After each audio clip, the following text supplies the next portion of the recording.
Welcome to the Key Kulture podcast. I am Niilo Tarnanen and I'm co-hosting this show with Matei Georgiou. Hello, Matei. Hello, everybody. Today we have as our guest AMR OKBA, a composer originally from Cairo, Egypt, and living now in Vienna, Austria. Hello, AMR OKBA. How are you? Hello, Niilo. Fine, thanks. How are you? I'm fine, thanks. And it's a great pleasure to have you here on the show. It's so kind of you. Thank you. So this will be another episode on a little theme we have had on our second season in the Key Kulture podcast that considers the intercontinental nature of classical and contemporary music. And today we are mostly focusing to how is the music life in Egypt and how is it in Europe, and what can we learn it from the experience that Mr. OKBA has to tell us. So first, could you tell us briefly of your personal history and your background as a musician? Where did you grow up? At what age did you start studying music? And how did you end up into composition? Okay, fine. I must say that my passion for music started when I was 5 years old. And I was very lucky that my father, he was an architect and a painter. So we grew up with European culture. So we used always in weekend, we go to nature and he paints his works and we listen to classical music. So my dream and my passion since I was very little was one day I grow up to be a pianist and a composer. And unfortunately, because I had my childhood, I would not say unfortunately, but I had my childhood in Algeria, and there were no musical life, and it was not easy to find a chance to study music. So after coming back to Egypt, I had the chance to go to institute to study music beside my school. And I started my first piano lesson. I was quite old. I was 15 years old, I must say. And my first piano lessons was 15 August 1987. I remember this date very well because I was very happy. How long were you in Algeria? Almost my childhood for 10 years, because my parents were working there in that time. You know, in that time, Egypt supported a lot of Arabic countries to get its independence, and Egypt supported Algeria and a lot of countries of Africa. So my father was one of the people who were sent to Algeria as an architect to plan cities and build cities there. And then I started my musical studies here beside my school. And my dream was one day to be like those European composers who I used to read about them and listen to their music, like Beethoven, Mozart, and so on. And I finished my school. I joined Faculty of Business Administrations for one reason, actually, because for me, as I was a child, it was clear that I love music, but the advice I got it from musicians and from my father, who cared for me a lot, don't make your art or don't depend in your financial life on your art. So you must have another job and make music as you want. So I joined Faculty of Business Administrations actually for one reason, because it was beside University of Music. So I can go every day to the same street and attend lectures in both universities to learn harmony, counterpoint, analysis, piano. And then after I finished my first bachelor in business administrations, I joined the Cairo Conservatoire.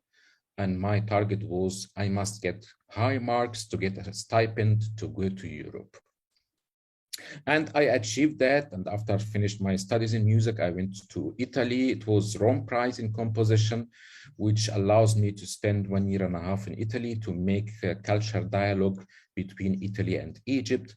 And then I got another scholarship to go to Austria since 2002.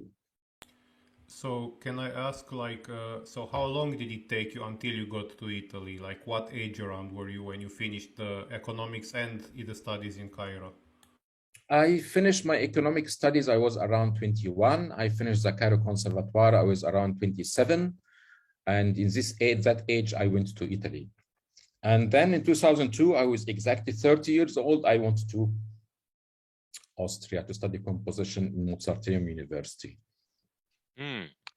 Yes, very nice to hear about this brief description of your personal history.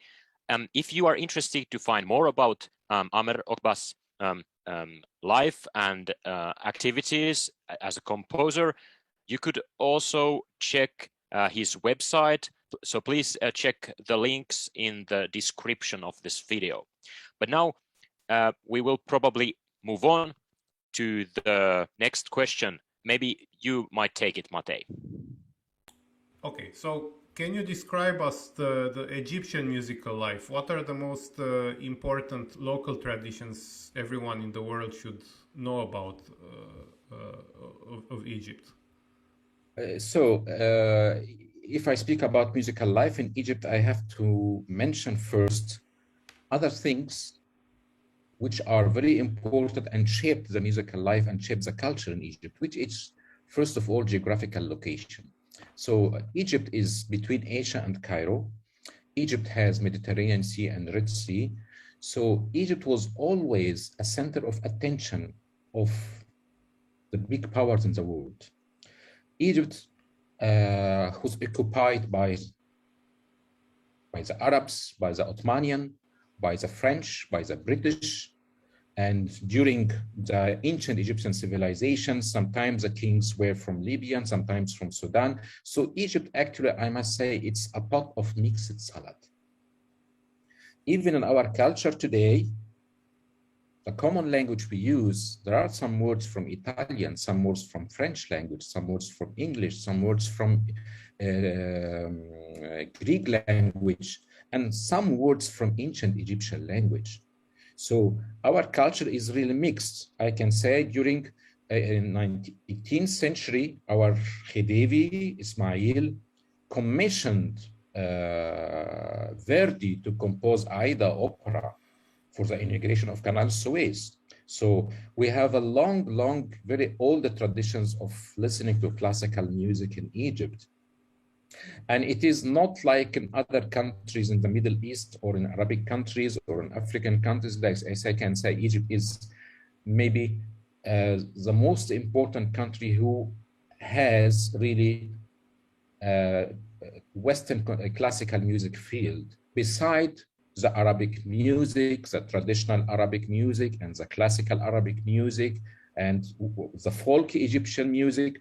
So classical music, we know it in Egypt. We had our Cairo Opera House, the first one, which was established in 1796 by the inauguration of Canal Suez. And we have now another Cairo Opera House. It's inaugurated in 1985, I guess. We have Cairo Symphony Orchestra. We have Cairo Opera Orchestra. We have Alexandria Biblioteca, who has orchestra for classical music, strings orchestra for classical music. So Western classical music is known in Egypt, but I must say it's not for public, it is for the elite of the society. So the normal public used to listen to Arabic music. And here, I would say, unfortunately, the cultural life in Egypt, from my personal point of view, is not going high, it's going lower. The most care is for the pop music and commercial music. If I look at the Cairo Opera House and all the theaters that introduces opera or serious music in Egypt, they mostly introduce the history of music, the heritages of music, Beethoven, Mozart, Haydn, Brahms, and so on, but they don't perform the living composers of today, either in the field of Western classical music or Arabic music. But the composers of today, where they find their way is to go to market to make commercial music.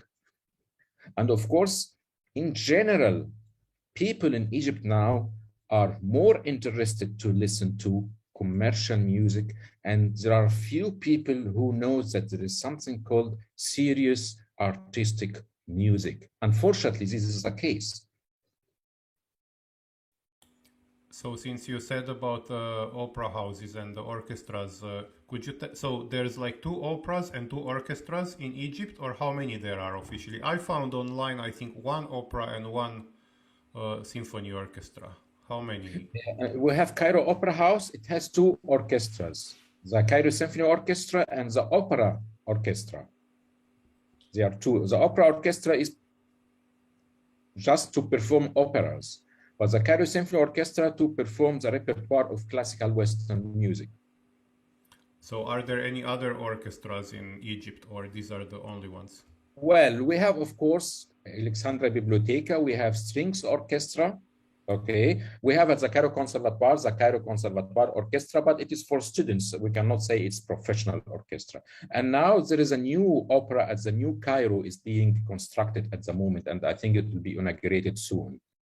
It's interesting what you say. It sounds like that there is actually a strong tradition of, at least for the elite, to pay attention to the classical music, but that nowadays in Egypt, it is mostly just the commercial music that is cared for. And the same applies also to the Arabian tradition, not only to the Western tradition.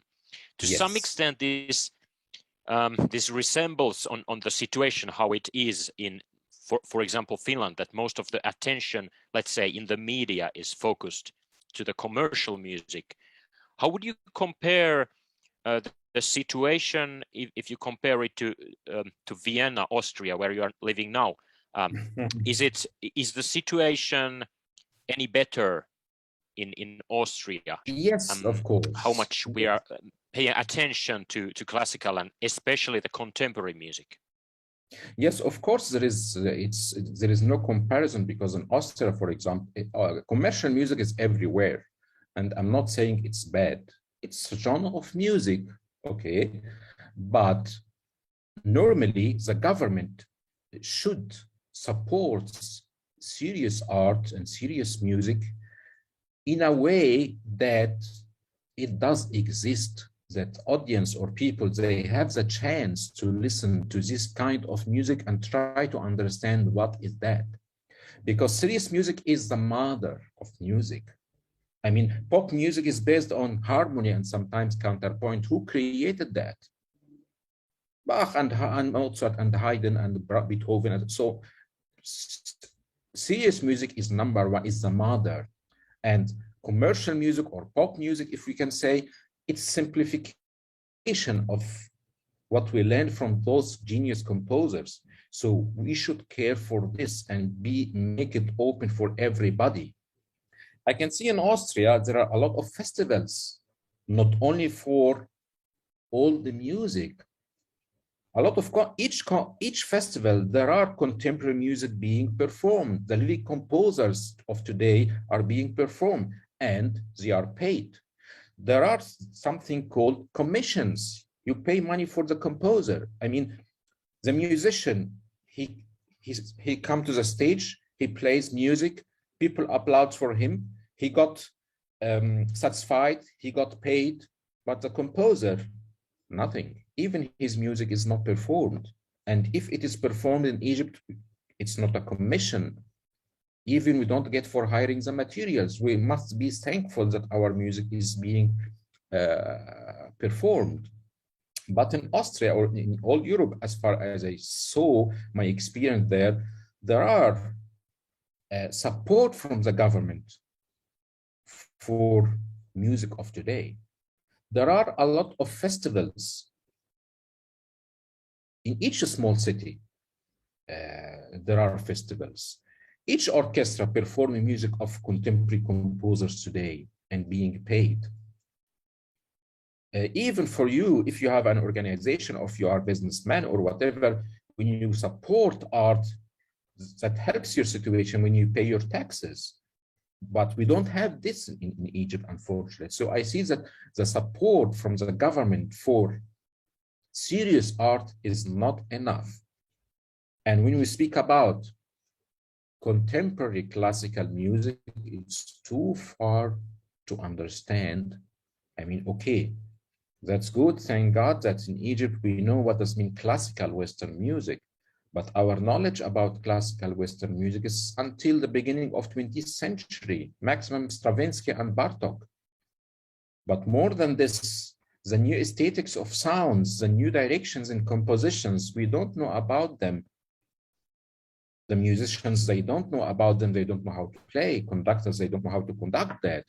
Except few composers in all of Egypt, which there are 3 or 4 persons living abroad. I am one of them who know that, and we don't find support to perform this in Egypt. Because number one, the government doesn't care for us, doesn't know what we are doing, and we are trying to do as much as we can. I understand. Mate, you have a follow-up question. I was thinking that this could go into the question number 5, for example, because maybe you could describe a bit, because you said you studied in Egypt and in Italy and in Austria. So could you describe a bit the differences and how you like experienced them as an Egyptian, both in all these 3 different places? You can talk about the styles or the public engagement or how the state takes care of the arts, however you want. Well, when I went to Italy, it was the first time to go to Europe when I am old, mature, because when I was a child, as I said, I used to go to Europe a lot with my parents, with my family, but it was the first time to stay 1 year and a half, a long period in Europe at the age of 27. And I learned their composition with Mauro Bortolotti from Santa Cecilia, Accademia di Santa Cecilia. And then after 2 years, I got the stipend to go to Austria. And I thought, oh, I'm going to Europe again. I know Europe. I was in Italy, but I was surprised that Austria is not Italy. It is under the umbrella of Europe, but it is completely different culture. Musically is different, more contemporary and more modern than Italy, I must say. People are different, priorities are different. How they look to me as an Egyptian is also different. But I can say I'm lucky to be in Austria, one of the most important countries developed in music, of course. In what way were they looking at different as an Egyptian? Italians, we say they are much more to us as Egyptians, maybe because we are both Mediterranean. So you can find they are warm people, more friendly, more humor, like Egyptians, we make jokes a lot, okay? Austrians, I felt it's different culture, different mentality of people. If I may, I used there when I am in Austria to make jokes all the time, but I found myself sometimes not understood because they are very serious, and sometimes they got me serious. What do you mean? So I will tell you an occasion. For example, I was in supermarket and by the cashier, the woman telling me, hey, 30 euros. So I told her, can I pay once and you pay once, or every time should I pay? It was just a joke. But for her, she was surprised. She thought that I'm serious and I don't want to pay the money. But the same situation happened in Italy, and the cashier was laughing. No, we will pay for you. Yeah. So I have a similar experience moving to Finland, I have to say, because I'm Romanian, I'm from the south. We also make jokes all the time. And I have the experience that here people don't find me very funny. Yeah. But I learned how to make the joke so that I still get some people to laugh sometimes. Yes. Nilo, maybe you go on. Well, I don't know. I just thought this is an interesting topic you're going into. So if you would like to go on more about your first experiences when arriving to Vienna, it would be really interesting to hear. I think you were saying something about you feel very lucky of living in Austria, because that's one of the most important countries in the world of classical and contemporary music. But when you first arrived there, did you already feel that it was easy to, apart from the different humor, to become part of the musical society, or was there more steps into it? Well, I studied in Salzburg, not in Vienna. So when I came to Austria first, I went to Salzburg for 8 years. And at the beginning, oh yes, sorry, I now mixed up, but yes. No problem, no problem. At the beginning, I was surprised and I was not happy because of my expectations. I was expecting that I will find people welcoming me in the way I'm expecting. At least I was expecting to see smile, but I didn't see smile in Austria among people. And for us, in my culture, no smile means you are not welcome. But slowly, when I got to understand the culture there, this seriosity, I understood that they are like this. So it is not something against me. So I have to accept it and understand it. And after 8 years in Salzburg, I didn't face any problems. I used to, you understand what I mean? If I go to Italy, I find people greeting me and smiling to me. That's what I'm saying. They are near to us, culture, because we are used to smile to everybody I see. And sometimes I'm misunderstood. Why is this man smiling to me? He doesn't know me. But of course, with time, I got to understand that the culture there. Yes, I can see it. I think this was really interesting about what you had to tell about that in Egypt, not much attention is paid to modern music or contemporary music. And I would perhaps want to ask more about how this is reflected in the education system. And you were first in the Conservatory of Cairo. Mm-hmm. How could you tell a bit more about how was there any analytical or like performance studies on contemporary music, or was it only of the composition lessons that gave you some insights to contemporary music? And how did it change when you came to Italy and then to Salzburg? Yes, first I say in Egypt we have two main institutes to teach music, or let's say three. The first one is University of Musical Education, which is under the Offenbach. I forgot the name, I'm sorry. It's educational university. It prepares music teachers. So it's not to prepare professional musicians, but to prepare music teachers. And then we have two institutes who prepare professionals, musicians. The Institute of Arabic Music, and there they study professionally Arabic music and few of classical Western music. And then we have the Cairo Conservatoire, which is specialized in Western classical music, and we learn very few things about Arabic music. So I studied at the Cairo Conservatoire, where I was focused on Western classical music.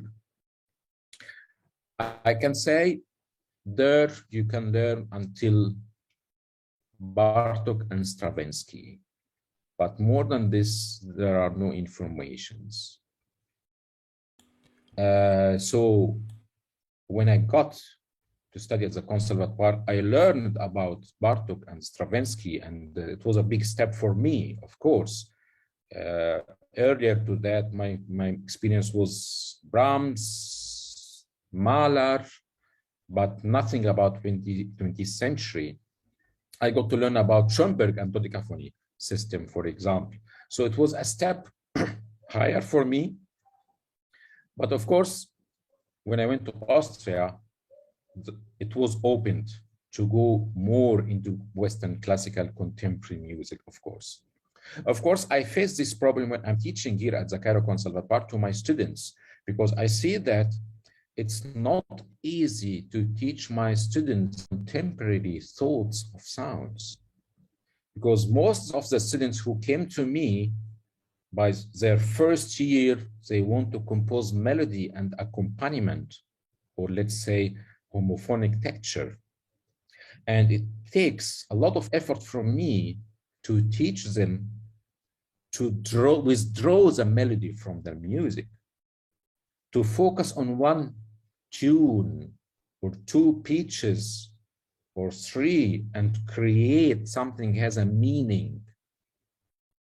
It is very difficult to change their mindset about music instead of melody and harmony. Normally they come to me, they want to use what they learned in music theory in their composition. So they want to make chords and harmony and melody, and it's language of maximum 19th century. But I can say there are some students who are really open, and I got a very good result with them. I was gonna ask, because I would say in a way my experiences, and I guess many people's experiences like this, I started composing when I was 17, something like that, and my teacher, of course I was playing mostly classical music as a pianist, so for me it was also hard to learn to think outside the box, and I also started writing some chords and melodies, and I remember I did a theme with variations for piano in G minor, and I did some prelude like Rachmaninoff style and stuff like that. And so, but my teacher did push me to write something with messianic modes and some dodecaphonic, and then I had to do some Lutoslavsky style pieces. And I was protesting a lot, like I wasn't very happy about it. So it took some time until I kind of got used to it. So maybe I think the difference is maybe at what age you start that, because if you start it at 22, maybe it's a bit difficult. But if you start when you're young enough, maybe you have time to develop this kind of thinking outside the box. What do you think? No, I started to write contemporary music when I was 30.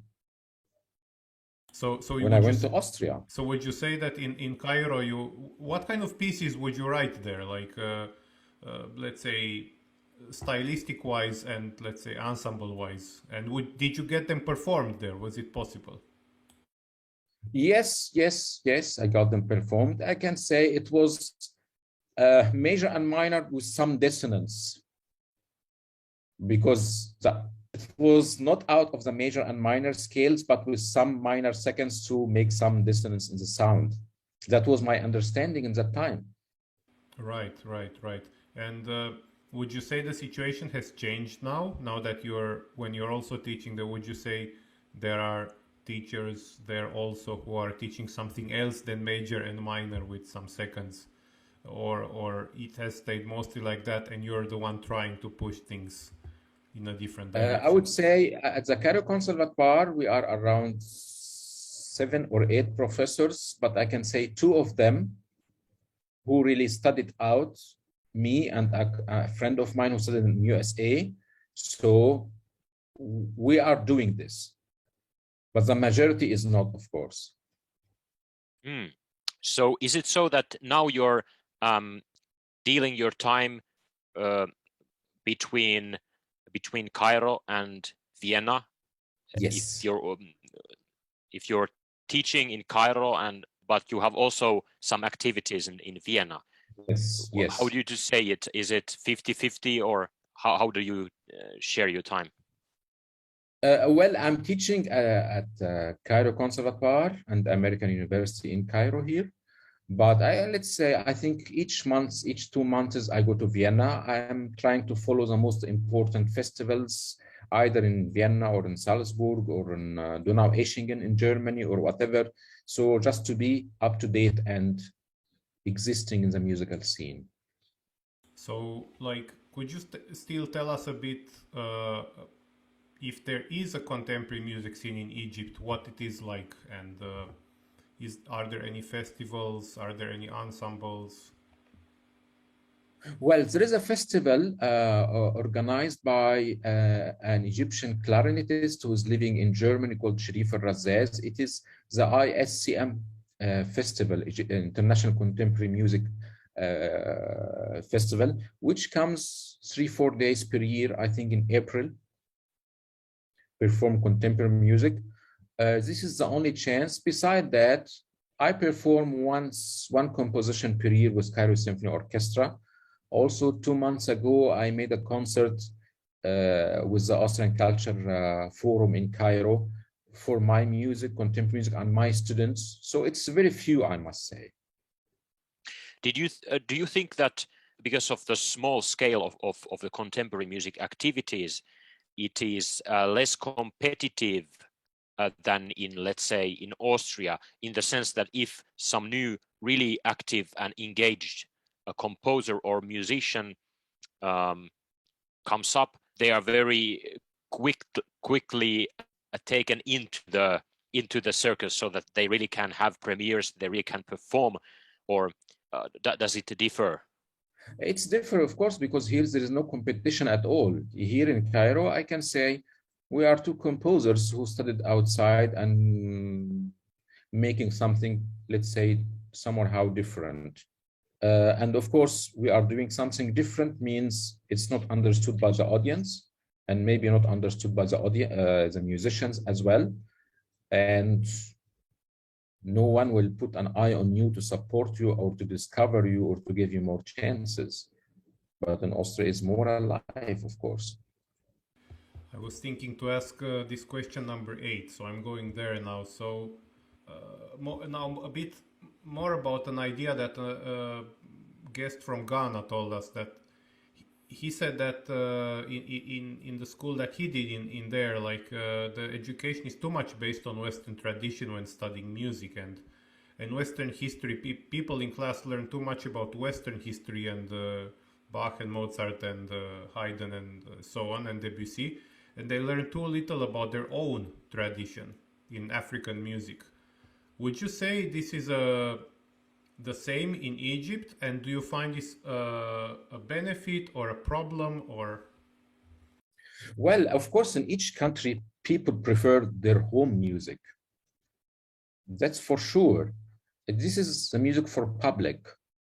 Other things are coming from outside, so it's nice to know about them. So the popularity is for Arabic, of course, for Egyptian music, for music which has Egyptian or Arabic text, because also music in our culture in Egypt, the Arabic culture is more literature, and the only form about the musical form that comes from Arabic culture and Quran reciting, okay, how to tune the text you are reading.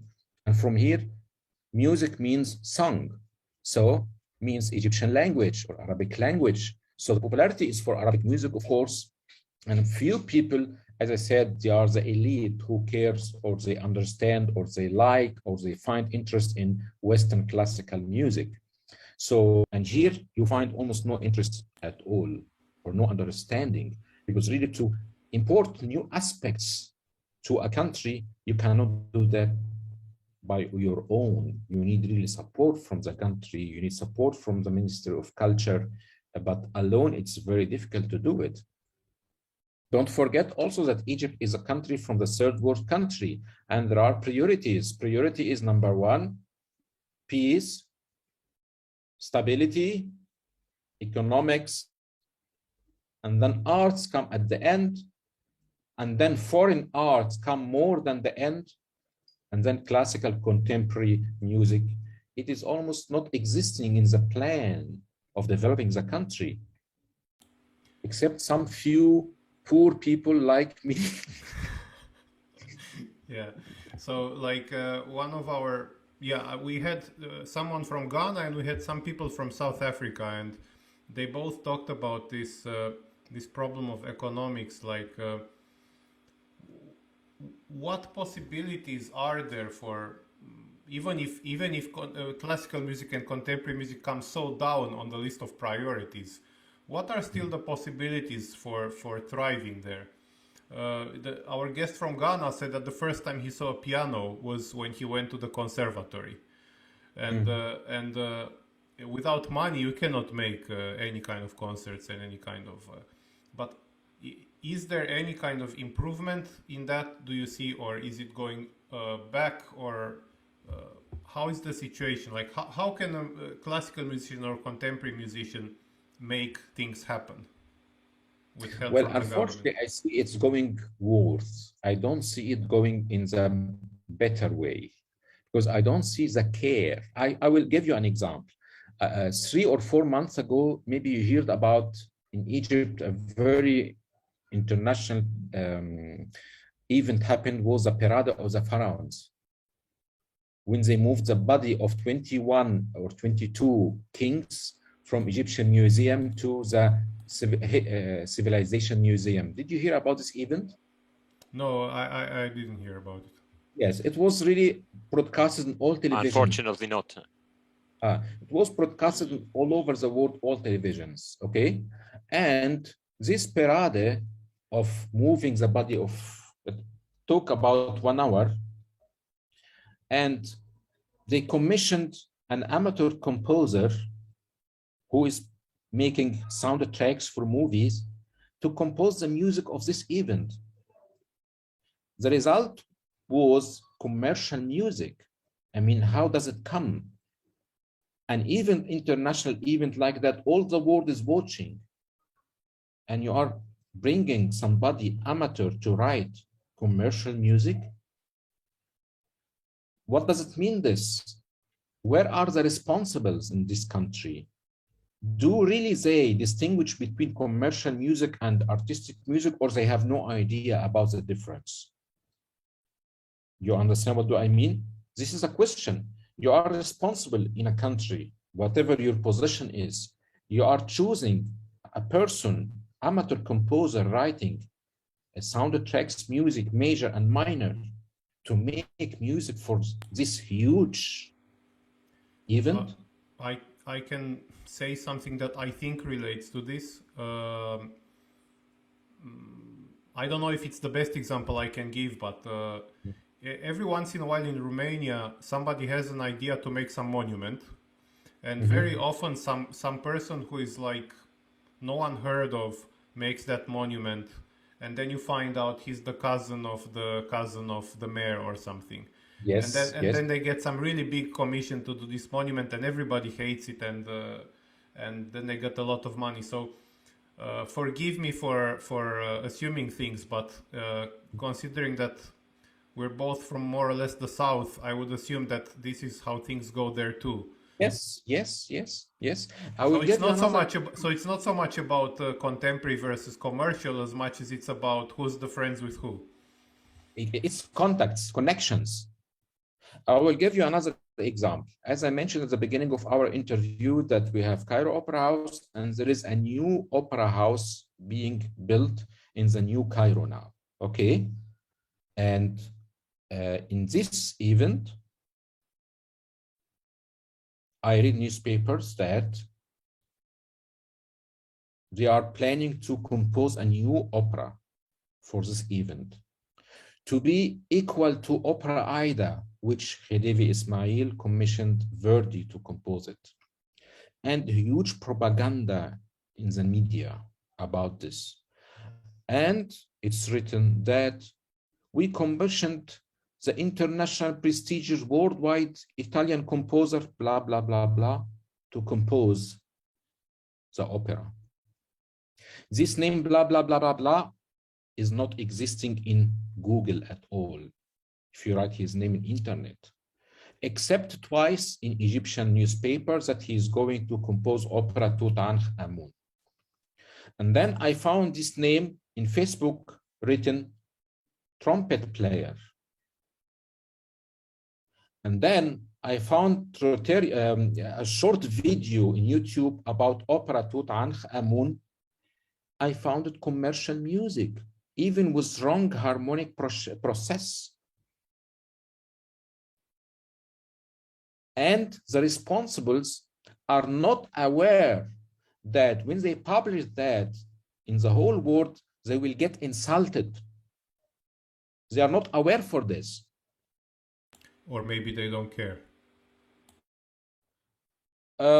Maybe both. Some don't care, and some they are not aware. Or maybe the third possibility is that only thing they care is money, and this is why they want to have something which is commercial enough so that they can have some sponsors or something similar. I don't know. Yes, yes, yes. I would say there is corruption, and there are people are getting benefit of that. They don't care except about money. But the people who are over them, like president, he doesn't know this. I would not say he doesn't care. I would say he cares. So those who could think something greater than money just ignore it. They don't have the knowledge or the capacity to say that, hey, let's prioritize something serious in the culture. Yes. Mm. No, I mean, there are some people getting benefit of that, so they don't care.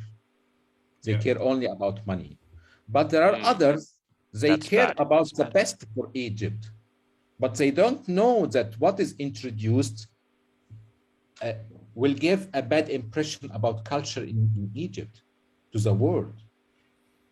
I mean, of course, when all the world watch an event like that or opera like this, they will laugh about it.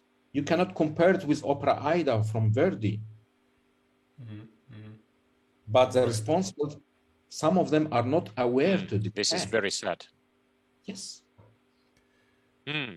Now, when we are talking about opera, I'm actually interested to ask something about your opera. And you have composed a concert opera called The Book of Going Forth by Day, which is based on the Egyptian Book of the Dead.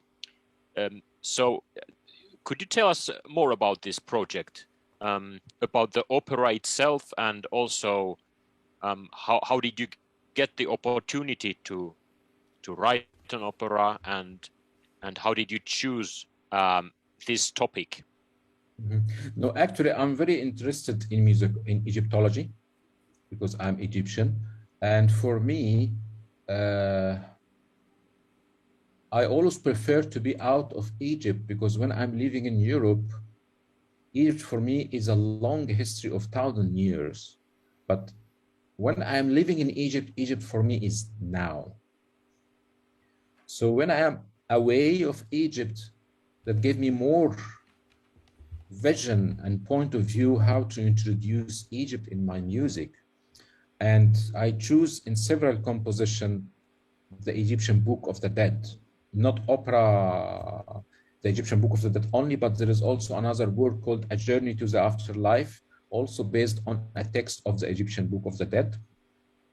And actually, in 2004-5, I was commissioned by Christina Fischer, the organizer of Musik der Jahrhunderte in Germany, Stuttgart, while the ISCM Festival, International Society for Contemporary Music, was held in Stuttgart by Musik der Jahrhunderte.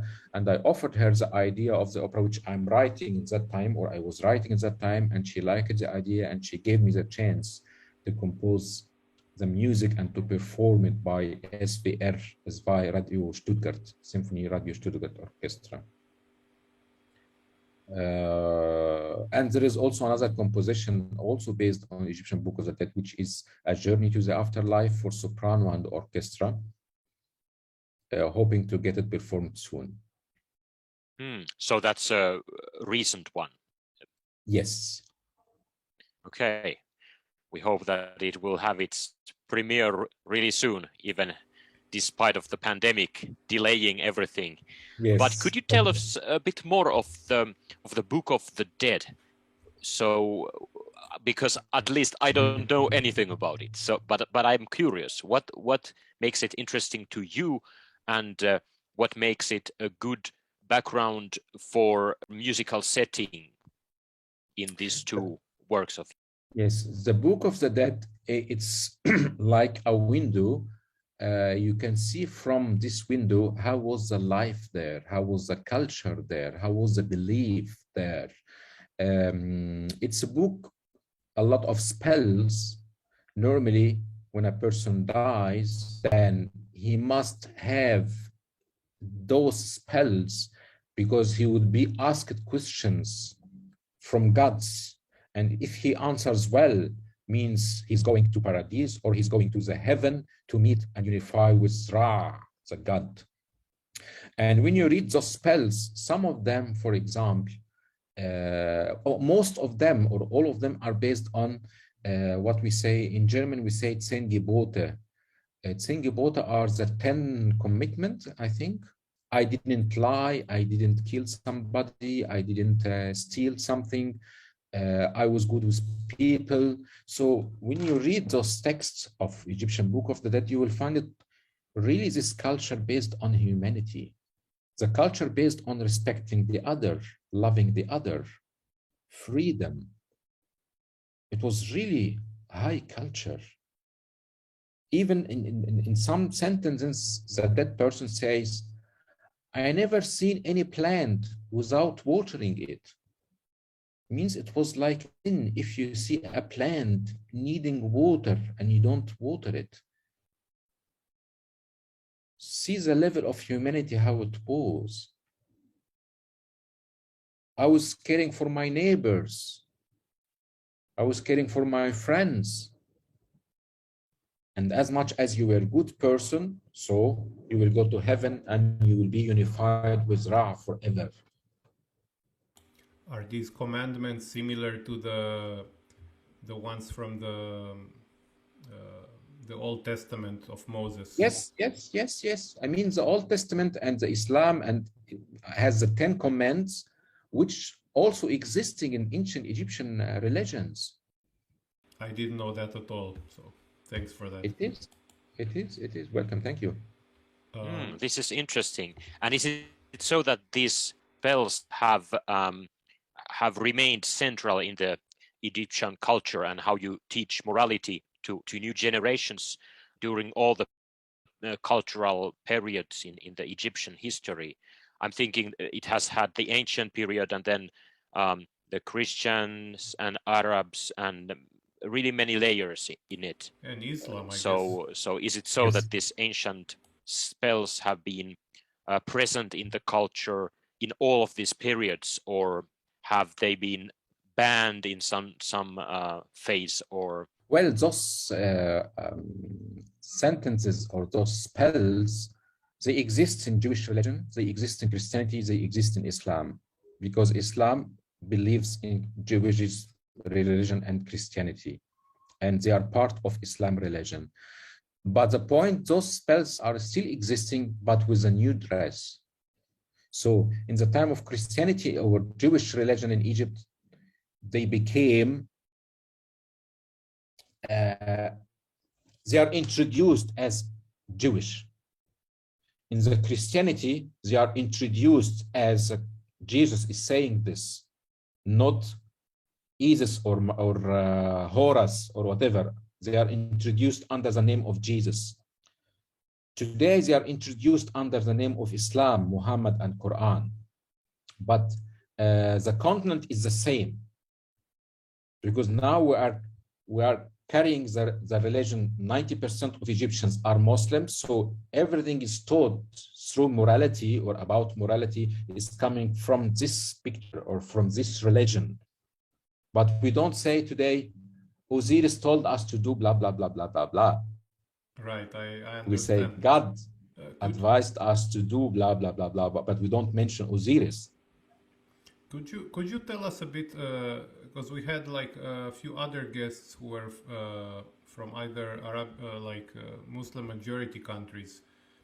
Does religion play a part in music making in some way or not? Wow, it's a big question. I mean, nowadays, let's say, does it influence writing contemporary music?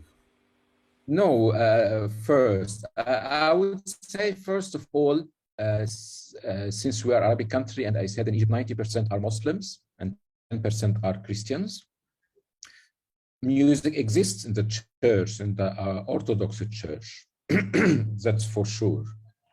And music plays an important part in Christianity and Coptic Christianity in Egypt. Let's speak about Islam. I would remind you that Quran reciting is music. Adhan, the call for prayer, is music. But there is a meaning, or there is some says that music is forbidden in Islam.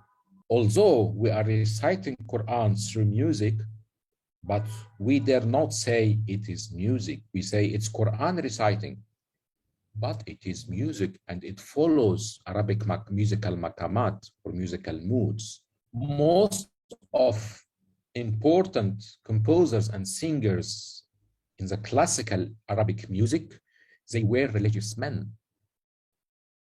They were because they learned singing at Al-Azhar University. Al-Azhar University is a place where educate you to be a religious man or sheikh for Islam. And there you have to study music in order to be able to recite Quran. So of course, music or religion plays an important role. But I would say in the field of Arabic music, of course, not Western one. And it plays also an important role. I would say religion has a strong influence on music because all religious events, praying, it needs music. Reciting Quran needs music. And as I mentioned, most important composers of Arabic music, they were religious men, sheikh or shuyukh, plural. So music, religion had a strong influence on music, but on the other hand, in the contrary direction, there is a big belief in Muslim world that music is forbidden. And that handicapped developing music in our culture, because music for us is something to support the text. But like I was thinking about the Orthodox Church, because I'm a Christian Orthodox, and I know that in Orthodox Church you can only sing with choir, and all the ceremony is also done with singing.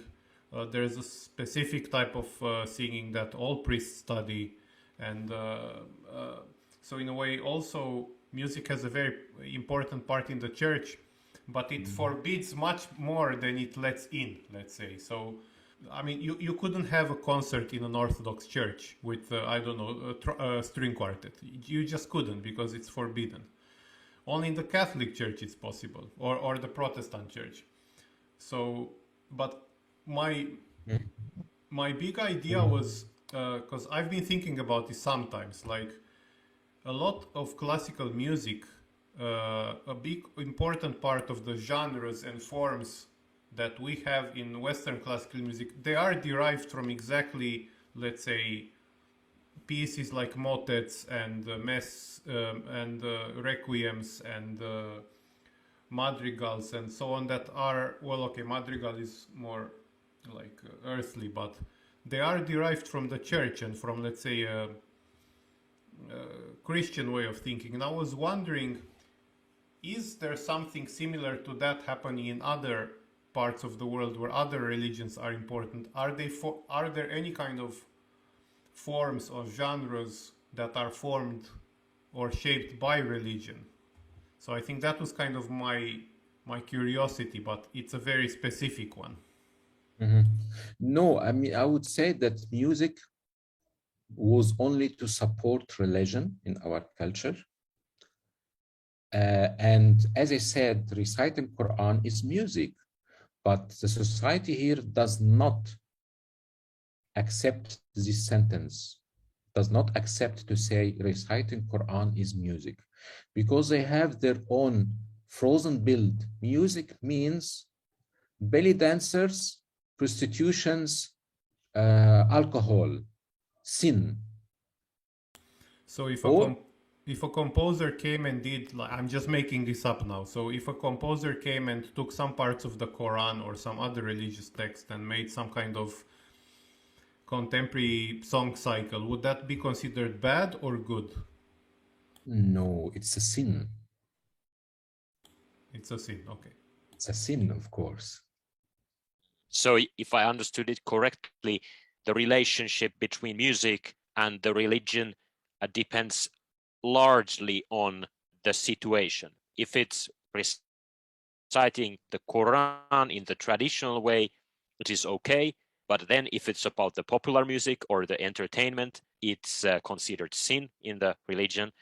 And then again, if it's something like Western classical music, it's something that perhaps the religious traditions don't even care about because it's kind of foreign. Is this correct understanding of it? Somehow, I will tell you. First of all, I must be clear that the religion itself, Islam, does not prohibit music. And the evidence of that Quran reciting is music. But in our culture, we have this frozen picture that music always connected to parties, alcohol, women, prostitution, and music open your souls and bring in your thoughts the ideas to make what is sin. Yeah. So it's kind of connected to the bad stuff. Yes. So it's better to cut it and don't use it. One question I was thinking to ask is, you have works titled such as Isis and Maria, and between the East and West. Okay, between the East and West, it's more largely about maybe the relationship between, like, well, there are maybe many layers of East and West around the Mediterranean area. But the one titled Isis and Maria is actually very interesting one because of Isis relating to the ancient Egyptian tradition, and then Maria is one of the central figures in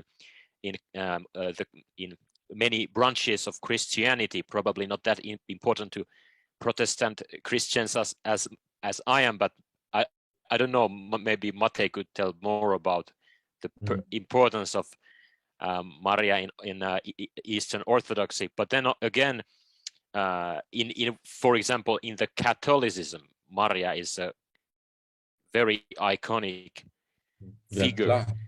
So what is the piece about, and how does it put this kind of equation between these two?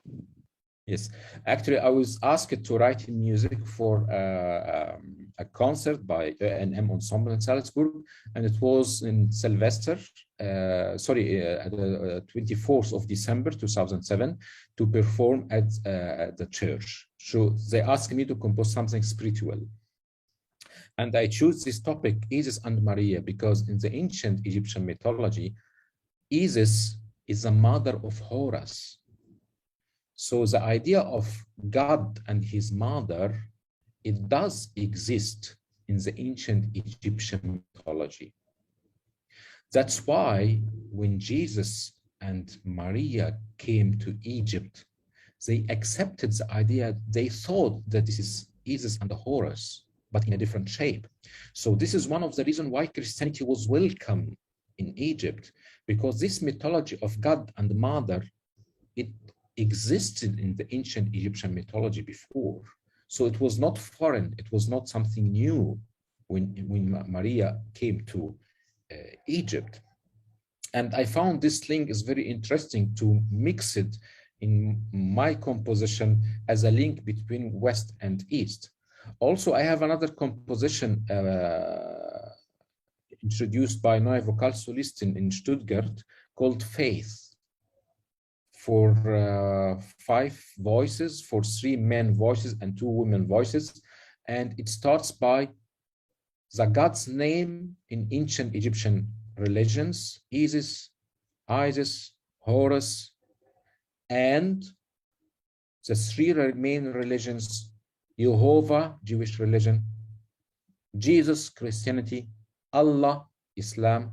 Okay, which for me, I wanted to say that all religions, they came from one God, having the same message, but it is different from time to other, from society to other, upon corresponding the people. But the main is one. The main is all coming from the 10 commandments, from one God. And if you listen to this piece, you'll always find that the men, the three men, tenor, baritone, bass, and baritone, they always start to sing together, but with time they got separated and differs to each other and unsynchronized. Then comes the women voice. The woman voice for me in that composition was the heaven, was the 10 commandments coming together, humanity on the earth to be together in one message. They start together, they got separated. Each one says, I am right, you are wrong. So the problem here is not in the message which came from one God, but the problem is in humanity, is human being who does not accept the other because he is different to me. Very nice. So you seem to be quite interested in these, let's say, religious harmonizing ideas expressed through music.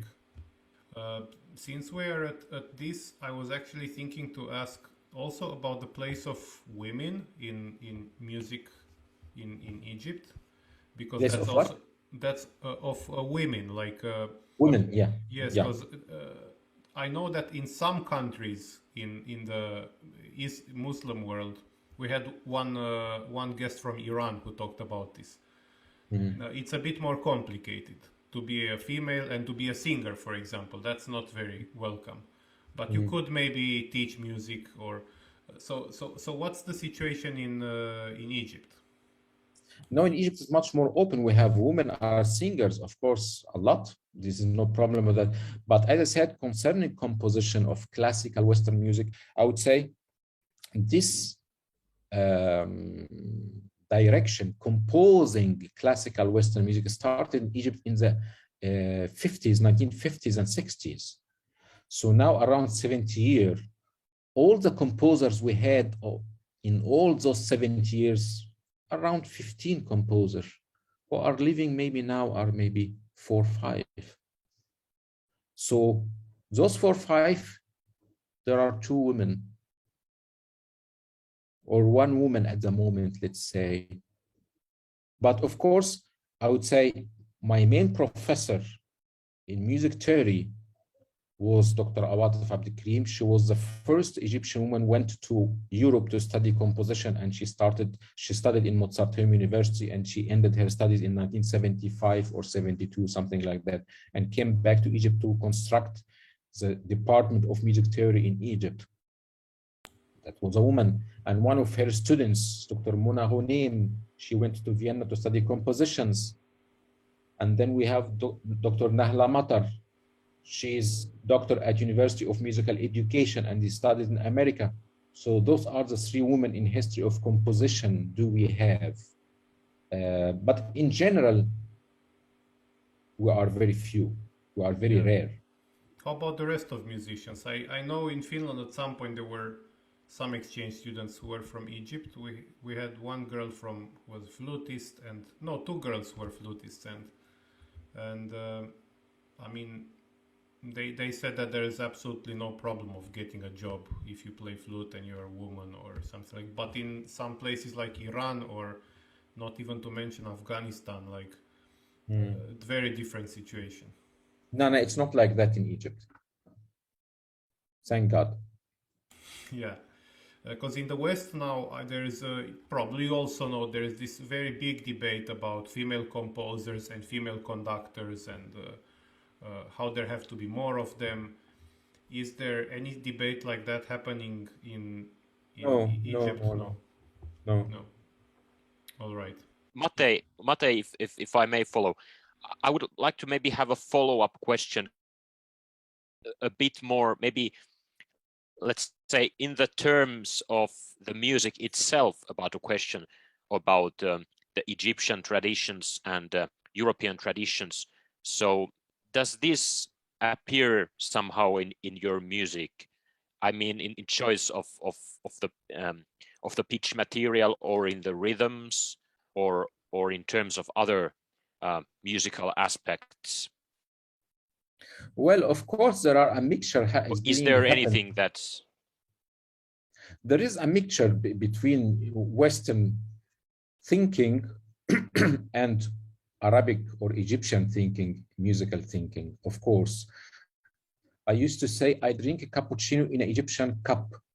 So I always prefer, I have my special Egyptian cup for cafe, which is decorated orientally, which I prefer to drink my Western cappuccino. Okay, so in my music, of course, there are some tonalities are near to my heart, which I often use them in my music, and they are coming from Oriental roots, of course.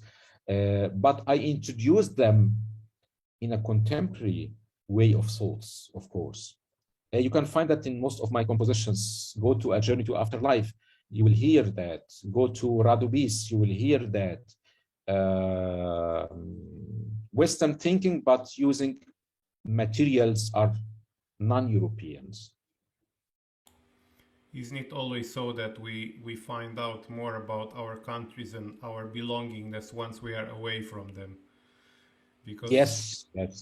Because I also, when I was in Romania, whenever my teachers were like, "Why don't you use Romanian folklore?" I was like, come on, leave me alone. Like, always Romania this, Romania that. And then when I live in Finland for 14 years, I find myself wanting to also drink my Finnish music through my Romanian cup. Yeah, that's it. Could you elaborate a bit more on what kind of influences from, let's say, the Arabic modes or other traditional elements do you use in your music? Do you mean the usage of microtonality, perhaps, or what kind of particularities? Sometimes rhythm does appear in my music, the Oriental rhythm. Much more I care for is the tonality. We have Arabic maqamats and Arabic tetrachords. Those tetrachords, some of them are near to my heart, which I use them in Western in my compositions. Normally, of course, as we know, Arabic music is based on melody. So using the Arabic accounts must be through melodies, but in my music it's not like this. Of course, I use sometimes tetrachords in cluster accords, which of course it looks non-Arabic, but in fact if you feel the sound you will find it Arabic or Oriental. Also, the topics of my music, mostly my music always has topics speaking about my culture. Like faith, when I'm speaking about religions, and all religions is one religion. This is my faith. And this is also Islamic point of view. Although Muslims believe that non-Muslims will not go to heaven, Christians and Jewish will not go to heaven, only Muslims. And this is not written in Quran at all. Quran said Jewish and Christians and Muslims, they follow one religion. You might find it surprising to find out that on many Romanian churches, I don't remember what's that part called, but when you enter in the church, there is some like drawings from some kind of allegories, and there's often like in hell, there's like sinners and Muslims, and in heaven there's all the other people. So I guess a big part of the Christians from several centuries ago were thinking that Muslims go to hell. So some of us have to be wrong, or we're all wrong, or like one side thinks the others go to hell, the other side thinks the others go to hell. Yeah. Well, if we want to end this episode in a, let's say, in a positive mood, so how about considering a scenario where kind of everybody goes to heaven and also in sense of contemporary music. So what should actually happen so that contemporary classical music would become more strong in Egypt? Do you have any ideas on this? And if it could happen in Egypt, could it happen even more widely around the Arabic countries? Or maybe the same ideas don't work everywhere? Well, I would say if you want for contemporary music, you have to care for composers who create this music. So everything is about the composers. Is this what you say? First of all, I mean, the Renaissance in Europe, based on what? Based on the word of Pythagoras when he said, the humankind is the start of everything. If you want to make civilization, you must care for the human beings. And of course, the Renaissance based on humanity, because the human being is who is able to change the reality. So if you want to care for music, care for the composer. I have some conductors, I would tell that also, but let's see how that goes. Please. Yeah. But how about the other musicians? Do you mean that if we care enough of the composers, that would be enough? But or is it so that we should also encourage more of the performers?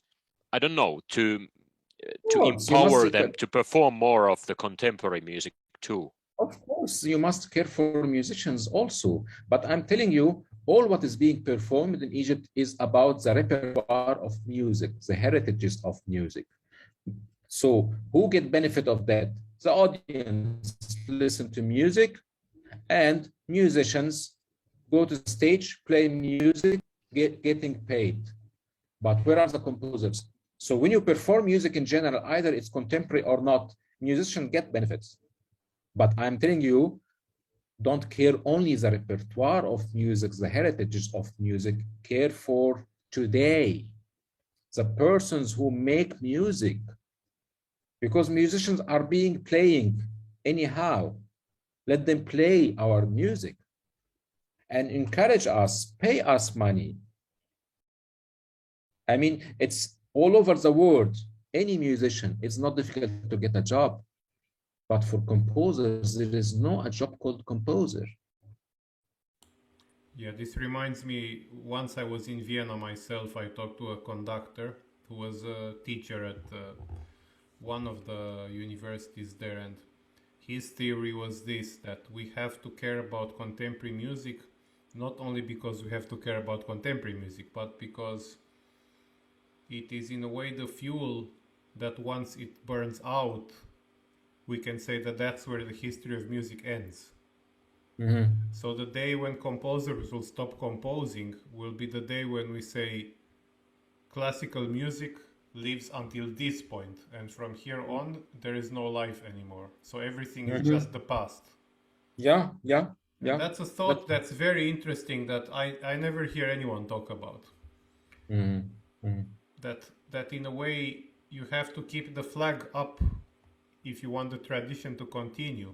If you concentrate only on the past, then it's only a past tradition that doesn't live anymore. Now, out of curiosity, like because you said you were also in Algeria, do you know anything about Algeria briefly? Like, do you have any connections there? No, I don't, because I was just there first 10 years in my life and I never been there anymore. So I have no idea about cultural life there, unfortunately. All right. But what do you think?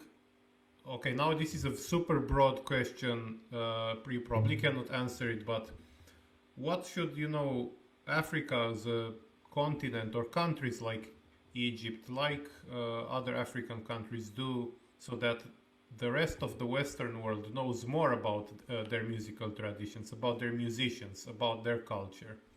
We know more about you because you are much more developed. And you don't know anything about us because we are not existing. We are not here in the plan. I mean, in the Middle Ages, when the Arabs had their civilization, everybody was keying to learn Arabic language, was proud to learn Arabic language because it was the mother of the world. If we want to exist, we must exist, not through music, through our development. It's Right. not a matter of art now. Yeah, so the art comes as a consequence of development in a more broad term. Mhm. Right. I think this is an interesting thing and has to do something about what you earlier on mentioned, that that the Western classical music is mostly in the interest of the elite in Egypt. And I think in the similar sense, many of us are in Europe, let's say, are just now trying to think of, for example, China or the Chinese culture when they have become more richer and more important in the geopolitics. So I don't know, I'm not maybe answering to anything, but maybe if, for example, Egypt gets much stronger as a country in, let's say, next 50 years, perhaps we in Europe need to start paying much more Attention. attention to what is happening in Egypt, just because it's a bigger partner in trade, a bigger political force, and so on. And maybe the same will happen to Yes, some for other sure. countries in Africa too. I mean, why you care for ancient Egyptian civilization? You come to Egypt to see pyramids and to learn about this because it was something very special, power and incredible civilization. Imagine that Egypt now has the same power of 7,000 years ago. I swear that all the world would try to learn Egyptian to come to live in this country, like we are willing to go to live in the States. Right, right, right.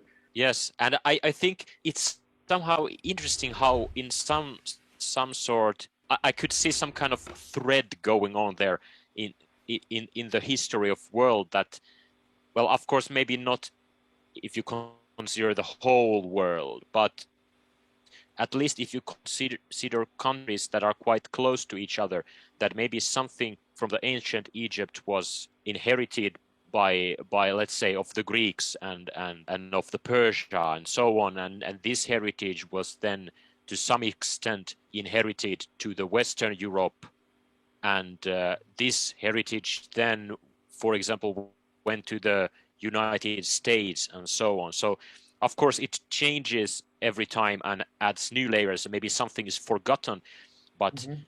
but to some extent it well, I may be thinking it this way because I'm from Finland, where maybe nothing really important in the cultural terms has happened in the in the world history. So Mhm. in a sense, we are all the time, if we are uh, learning the world history, we are mostly learning the history of somebody else, Mhm. and now, Mhm. and Of the most whose powerful history is it actually? civilizations, usually. Yeah. Mhm. Mhm. Exactly, yes. Mhm. And in that sense, it is interesting for somehow like whose turn it is in every moment to be the most powerful civilization, who is then kind of cared for Mhm. even centuries and centuries afterwards, so that Yeah. even somebody from the edge of the world will be at least superficially interested in them Mhm. Mhm. 200 and 2000 years later. Mhm. This is a curve of civilizations. Thank you very much, AMR OKBA, to join us in the Key Culture for this discussion about the Egypt and the Europe, and perhaps even more largely about the intercontinental nature of the Western classical music. This is part of our podcast's kind of sub theme of the second season, and maybe third or fourth episode where we have some guests from the African continent. And I think you have added really much new aspects to the discussion that we didn't have with the previous guests. So we're very grateful of that. Thank you for joining us. Thank you so much for this opportunity. It was my pleasure. It was very good to have you, and at least every time I have a new guest from another country that we know very little about, I feel like I'm wiser. So I hope whoever listens to our podcast will feel the same. I hope so. I hope Yes, so. I hope. indeed. And please Yeah. go also and check down in the descriptions also the links to AMR OKBA's music.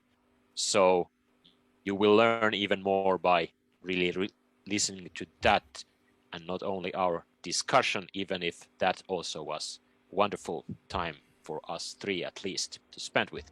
So thank you everybody, and have a nice day from the Key Culture podcast. Thank you. Have a great day, everybody.